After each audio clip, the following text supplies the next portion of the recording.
अस्सलाम वालेकुम।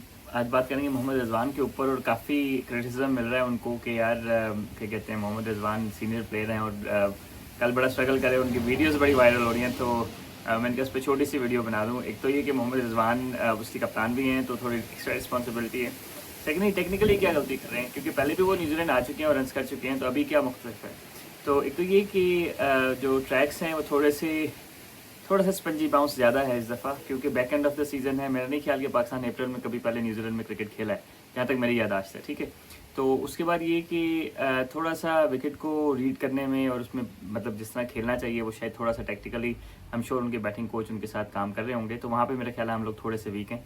अच्छा, रिजवान की जो डिसमिसल्स हैं या उससे पहले जो उसने 27 गेंदें खेली और 5 रन बनाए, तो उसके ऊपर काफ़ी लोग कह रहे हैं।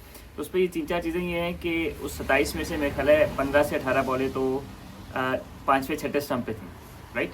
तो अगर आप अलाइन करते हैं, अलाइनमेंट ये होती है कि जब बॉल हाथ से रिलीज़ हो रहा हो तो ये पार्ट आपका बॉल की तरफ जा रहा हो, राइट।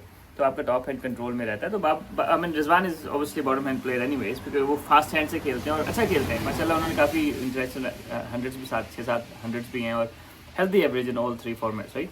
तो अब मसला ये हो रहा था कि जब आपकी अलाइनमेंट होती है ना और सीधा खेले जाते हैं आप, तो छठे स्टंप का गेंद तो आपको वैसे नजर आ जाए तो आप छोड़ सकते हैं।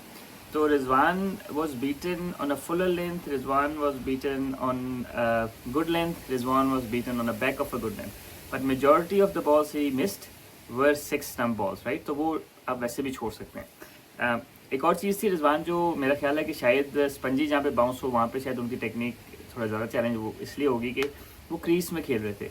अब होता ये है कि जब जहाँ पे स्पंजी बाउंस हो रहा हो और आप क्रीज से थोड़ा सा बाहर आ जाएं तो bowler has to drag it even shot, तो वो फिर रिजवान का जो फास्ट हैंड वाला शॉट है ना वो बन जाएगा। लेकिन लेंथ बॉल को इसलिए नहीं बनेगा कि वो स्पंजी बाउंस देखने में शायद आपको टीवी में तेज़ लग रहा हो, वो एक्चुअली बहुत ज़्यादा तेज़ नहीं होता, लेकिन ये कि वो स्टीप होता है, ठीक है, तो और स्लो होता है। तो उसको जो ये वाले शॉट है ना पूरे लगते नहीं है। तो उसमें क्या करना चाहिए, उसमें अगर आप क्रीज से थोड़ा सा आगे आ जाते हैं तो bowler has to drag it even shorter, और that is when you get enough time, आप आगे जाके फिर पीछे जा सकते हैं, ऊपर जाके मार सकते हैं। तो रिजवान पॉसिबली आधे बॉल तो 6-7वें स्टंप के थे जो उनको वैसे ही नहीं खेलने चाहिए थे। उसके अलावा जो अंदर से भी गेंद हुए तो आगे की गेंद को वो पीछे चले गए, ठीक है। तो पीछे की गेंद को तो पीछे थे, आगे की गेंद को भी पीछे चले गए, और मेरे ख्याल है उनमें से 8-10 गेंदें तो आगे ही थी। तो आई गेस कि अगर रिजवान ने सक्सेसफुल होना है यहाँ से इस तरह के विकेट पे और न्यूजीलैंड कंडीशन में जहाँ पे गेंद थोड़ा हिल रहा है और हो रहा है, तो मेरा ज़ाती ख्याल ये है कि वो अगर क्रीज से आगे आ जाएँ तो थोड़ा सा ये हो जाएगा कि आल्दो उनको टाइम कम मिलेगा, लेकिन इसके बड़े फास्ट हैंड्स हैं, आई think is good enough. Crease से बाहर आ जाएंगे तो जो ऑकवर्ड बाउंस है ना वो थोड़ा सा शायद कम मिलेगा। सेकेंडली ये कि रिजवान हमें सबको पता है कि उसके रिलीज शॉट क्रॉस मतलब फास्ट हैंड्स हैं, तो I guess that's his game, right. तो उसमें ये हो जाता है कि जैसा बेन सीयर्स थे, अब बेन सीयर्स गेंद स्विंग नहीं कर रहे थे, वो या तो 3/4 सीम कर रहे थे जिसमें गेंद थोड़ा सा हिल रहा था, या फिर क्रॉस सीम कर रहे थे जिसमें गेंद स्टीप बाउंस कर रहा था।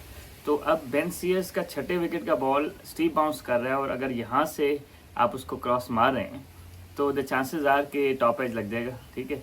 तो अगर तो रिजवान ने अपनी रिलीज शॉट खेलनी भी है तो आई सजेस्ट कि अगर वो लाइन में आके खेलें ताकि कनेक्शन के चांसेस बेहतर हो जाएं। बाहर से खेलेंगे क्रॉस सीम बॉल को तो चांसेस नेक्स्ट टू नन है, या तो मिस हो जाएगा या लग भी गया तो टॉप एज हो जाएगा, क्योंकि टेनिस बॉल बाउंस है ना तो वो कनेक्ट नहीं होगा यहाँ से। अच्छा, अब रिजवान को तो हमने कवर कर लिया। मेरा ख्याल है कि रिजवान अगर थोड़ा सा एडजस्ट करें तो रन कर सकते हैं। एक और चीज़ है कि हमारा ओवरऑल एक हम टेक्निक की बात कर रहे हैं, तो एक मैं बड़ी बेसिक टेक्निक आपको मतलब पहले भी बता चुका हूँ कि पहले मैच के बाद जब पाकिस्तान T20 के बाद स्ट्रगल कर रहा है, उसमें ये है कि हम लोग जब ग्रास रूट लेवल पे कोचिंग करते हैं तो एक चीज़ बड़ी नोट करते हैं कि यार जब गेंद रिलीज़ हो रहा हो तो आपका जो ये है ये उस तरफ हो जहाँ से बॉल आ रही है। अगर इधर से आ रही है तो इधर, उधर से आ रही है तो उधर। उसमें क्या होता है कि आपका टॉप हैंड कंट्रोल में रहता है। जब आपका टॉप हैंड कंट्रोल में रहता है तो आपके हाथ पीछे हो जाते हैं, राइट। इंटरनेशनल क्रिकेटर्स हैं, नेचुरली इनके फास्ट हैंड्स होते हैं। तो बाकी अगर बैट्समैन की बात करूँ तो अब मुझे ऐसे लगा कि अगर अब्दुल्ला शफीक की डिसमिसल की बात करूँ तो शायद इंटेंट नहीं था, क्योंकि अब्दुल्ला शफीक को 6ठे विकेट से गेंद अवे स्विंग हो रहा था, राइट। तो अगर आपके हाथ यहाँ पे हों तो या तो आप छोड़ देंगे या फिर पिछला पाँव उधर जाके आप पूरा शॉट खेल देंगे, राइट। तो हाफ कमिटेड थे वो पहले ही, यानी कि रोकने के लिए, ठीक है। और गेंद अवे स्विंग हो रहा है 6ठे विकेट से। Abdullah Shafique I mean he is a good batsman, लेकिन बात वही है कि अगर आप अलाइन नहीं कर रहे गेंद खेलने के लिए, इंटेंट नहीं है, तो होगा क्या, होगा ये कि आप फिर जल्दी आ जाएंगे और फिर खेलेंगे। बाबर आजम का क्या हुआ, Babar Azam although body wise तो बाबर आजम बॉल के पीछे थे, लेकिन उनका फ्रंट शोल्डर जो है ना, अगर बॉल यहाँ से आ रहा है तो फ्रंट शोल्डर इधर था, तो नेचुरली आपका बॉटम एंड आ जाएगा।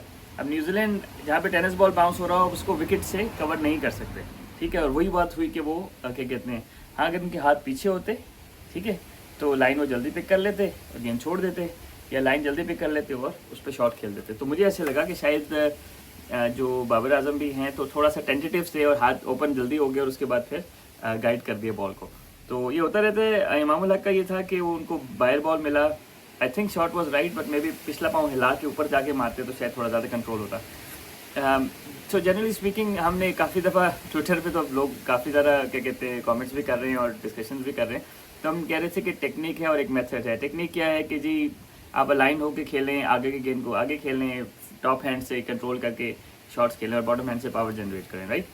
मेथड क्या है? मेथड क्या है कि अगर आप for example someone like Rizwan, right, तो उसकी ओपन अलाइनमेंट है, वो बॉटम हैंड से खेलते हैं, that is fine. Then you need to find a way कि अब मैंने इस विकेट पे क्या मेथड लगाना है और उस विकेट पे क्या मेथड लगाना है, राइट। तो हर विकेट के लिए फिर मेथड चेंज थोड़ा सा होता है।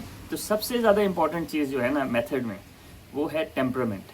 तो अगर हमारी टेक्निक नहीं है तो you need to find a method, और आपके जो मतलब यूसुफ भाई सीनियर कोच हैं, he will work a method with you कि यार इन तो ये मेथड चल जाएगा, राइट। लेकिन मेथड एप्लीकेशन के लिए सबसे ज़्यादा ज़रूरी है टेम्परामेंट। तो अगर आप पेशेंस दिखा रहे हैं, फॉर एग्जांपल रिजवान का हमें सबको पता है कि ओपन अलाइनमेंट से खेलते हैं, 5वें चौथे स्टंप पे वो फंसेगा, then he needs to be patient enough that कि यार मैंने ये बॉल टच नहीं करनी है, खेलने नहीं जाना, राइट। एंड देन मूव करके अपने हिसाब से खेलें या क्रीज आगे जाएं पीछे जाएं, but temperament is very important. Release shot आप रैंडमली नहीं खेल सकते वनडे क्रिकेट में, T20 में, मे बी वनडे क्रिकेट में नहीं खेल सकते, you have to bat longer, right. तो मेरा ख्याल है कि ज़्यादा मसला टेम्परामेंट का है और इंटेंट का है।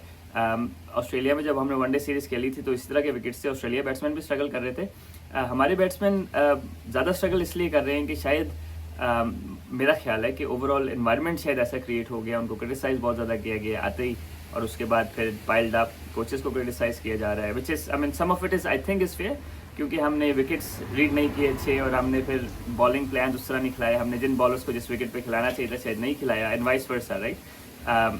तो ओवरऑल मेरा ख्याल है कि थोड़े थोड़े हैं। लेकिन एक चीज़ मुझे खबर पता लगी, बासित अली हमारे सीनियर फॉर्मर टेस्ट क्रिकेटर हैं, उन्होंने लिखा कि जी हैवी रोलर क्यों लिया ना, तो आई डोंट नो कि उन तक ये बात किस तरह पहुंची कि हैवी रोलर लिया गया है, that is another thing. Team में कोई इशू तो नहीं चल रहा, आई डोंट नो।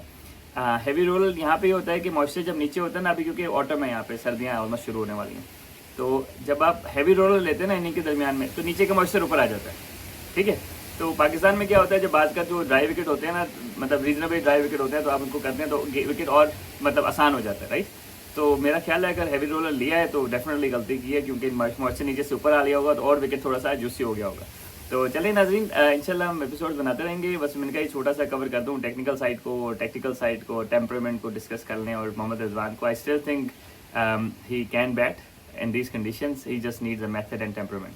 तो इंशाल्लाह एक और एपिसोड के साथ जल्दी हाजिर होंगे। अस्सलाम वालेकुम।